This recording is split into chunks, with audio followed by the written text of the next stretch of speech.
Ari sendiri pernah diperiksa polisi terkait kasus judi online di lingkungan Kementerian Komunikasi dan Digital, pemirsa. Saat itu Budi Ari diperiksa dalam kapasitasnya sebagai saksi.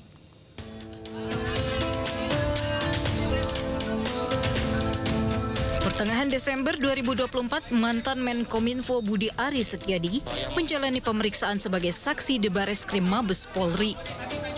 Pemeriksaan tersebut terkait kasus judi online di lingkungan Kementerian Komunikasi dan Digital. Saya ingin memberikan pernyataan. Yang pertama, sebagai warga negara yang taat hukum, saya berkewajiban untuk membantu pihak kepolisian dalam penuntasan pemberantasan kasus judi online di lingkungan Komdigi. Yang kedua, pemberantasan judi online merupakan tugas kita bersama sebagai sesama anak bangsa. Karena itu perlu konsistensi dan keteguhan hati untuk menuntaskan pemberantasan judi online ini, terutama dalam perlindungan terhadap masyarakat. Yang ketiga, mengenai materi dan isi keterangan yang saya berikan hari ini, silahkan ditanyakan kepada pihak penyidik yang berwenang. Begitu ya, terima kasih. Ada berapa pertanyaan, Pak? Berapa lama? Mau tahu aja. Sama? Berapa lama diperiksa? Bahwa tidak terlibat dalam Jogging. Pokoknya tunggu keterangannya. Ya. Dari jam berapa tadi Pak Presiden, Pak? 2 jam. Ya.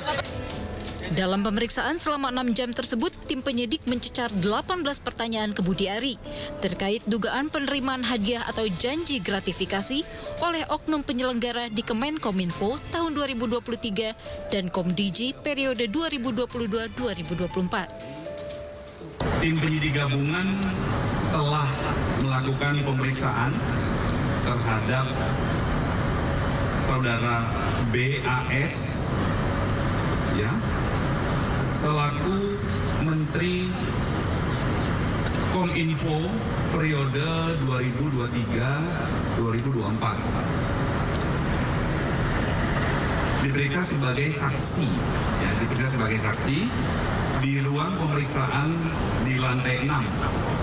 Di lantai 6 gedung Bareskrim Polri. Kemudian saudara BAS itu tiba di gedung Bareskrim kemarin pukul 10:50 WIB. Kemudian dilanjutkan dengan pemeriksaan dimulai pukul 11:10 WIB dan berakhir di pukul 17:13 WIB, ya. Dalam proses pemeriksaan itu, penyidik mengajukan 18 pertanyaan. Sebelumnya, penyidik juga memeriksa puluhan saksi lain terkait kasus mafia situs judi online yang melibatkan pegawai Komdigi. Tim Liputan iNews melaporkan. Tahun lalu, pemirsa, publik dihebohkan dengan penangkapan sejumlah pegawai Kementerian Komdigi yang terlibat mafia judi online. Dan nama ex-Menteri Komunikasi dan Informatika Budi Ari Setiadi pun disebut-sebut mengetahui terkait praktek judi online yang dilakukan oknum pegawai kementerian yang pernah dipimpinnya.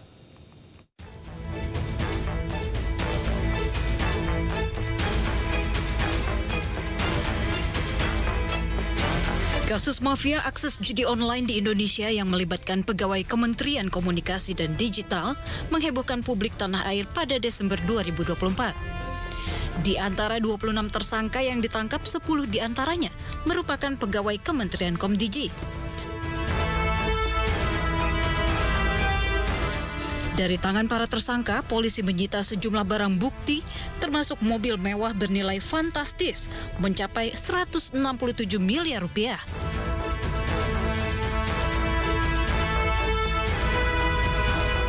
Tak hanya sampai di situ, kasus mafia akses judi online ini turut menyeret nama ex-Menteri Komunikasi dan Informatika Budi Ari Setiadi.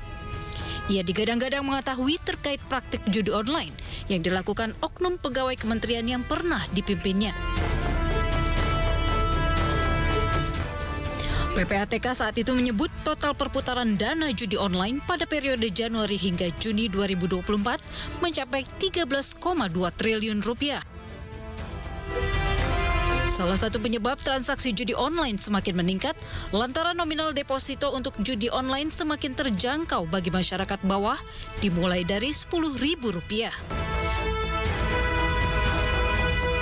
Pihak kepolisian berkoordinasi dengan kementerian terkait terus berupaya memberantas judi online. Tim Liputan iNews melaporkan. Pemirsa, dalam upaya menggenjot penerimaan negara bukan pajak, pemerintah dan DPR terus memutar otak untuk mencari objek baru. Usulan pun terlontar, salah satunya dengan menjadikan kasino sebagai objek baru PNBP. Pemirsa, hal ini dilontarkan anggota Komisi 11 DPR RI dari fraksi Golkar, Galih Kartasasmita, saat rapat kerja dengan Dirjen Anggaran Kementerian Keuangan Kamis lalu. Galih menyebut pemerintah bisa mempertimbangkan untuk menjadikan kasino sebagai objek baru PNBP. Usulan dilontarkan Galih dengan berkaca pada Uni Emirat Arab yang membuka kasino sebagai sumber pendapatan baru negara agar selamanya tidak bergantung pada sumber daya alam saja. Apa-apa, tapi UAE kemarin udah mau jalanin kasino, Pak. Coba negara Arab menjalanin kasino itu kan maksudnya mereka out of the box banget gitu ininya, apanya lembaga dan KL-nya lainnya kan out of the box. Nah, kita juga pasti punya tuh out of the box pemikiran-pemikiran lainnya gitu. Ini di sini maksudnya mungkin bisa ditekankan gitu ke KL-KL lainnya. Nah, tentunya ini juga kita semua sih Pak, kita juga akan membantu ke sana juga. Terima kasih masih bersama kami di Sindo Prime. Pemirsa, Wakil Ketua KPK Fitroh Rohcahyanto mengusulkan agar partai politik diberikan dana besar dari anggaran pendapatan dan belanja negara. Tujuannya agar tidak ada lagi korupsi yang menyangkut parpol. Ini kan menjadikan semacam... Ya, hal ini disampaikan Fitroh dalam webinar yang ditayangkan di kanal YouTube KPK pada Kamis lalu.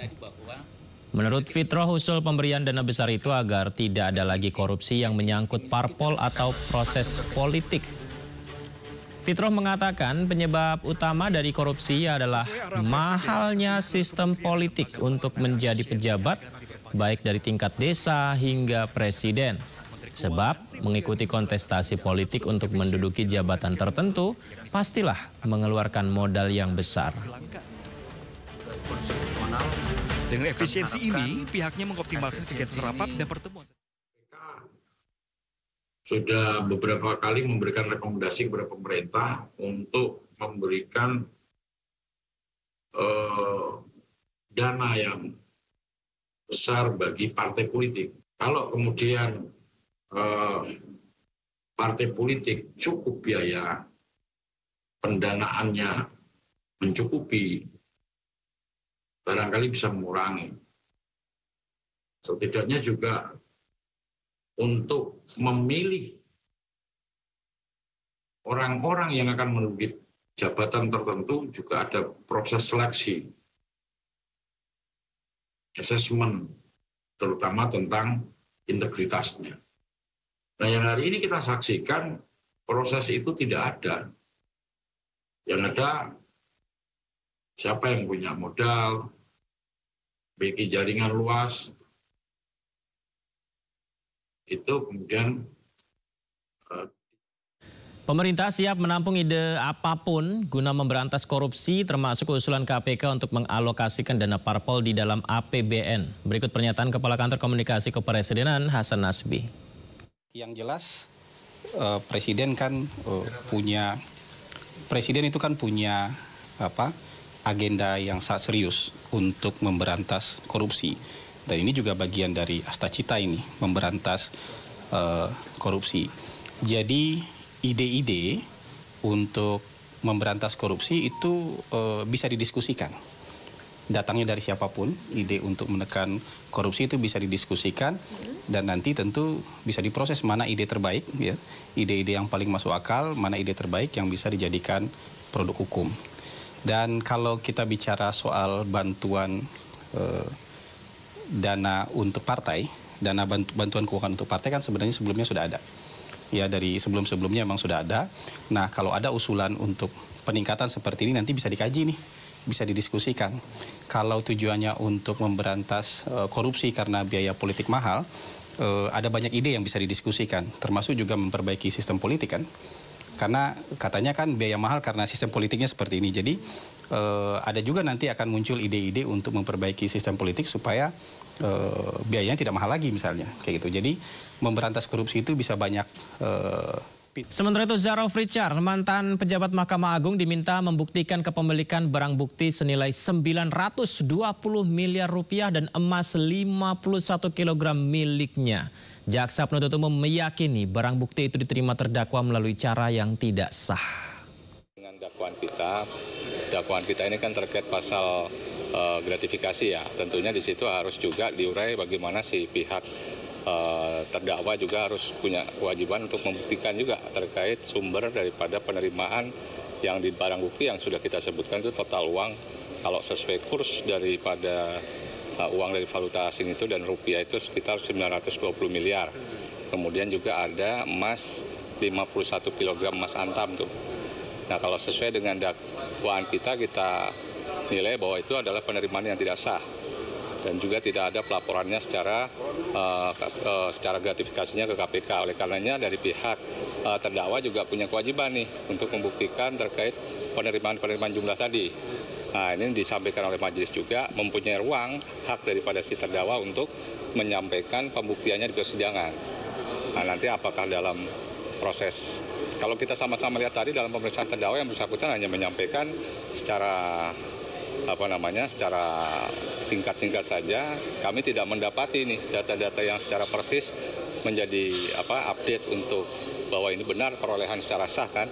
Namun demikian nanti di dalam ruang pembelaan tentunya dari pihak terdakwa juga harus melampirkan sebagaimana disampaikan oleh majelis hakim bahwa itu adalah penerimaan yang memang yang sah dari terdakwa. Namun dalam hal itu tidak bisa disampaikan data itu, kami juga akan menilai bahwa ini adalah penerimaan sebagai penerimaan yang tidak sah di luar penerimaan yang gaji ataupun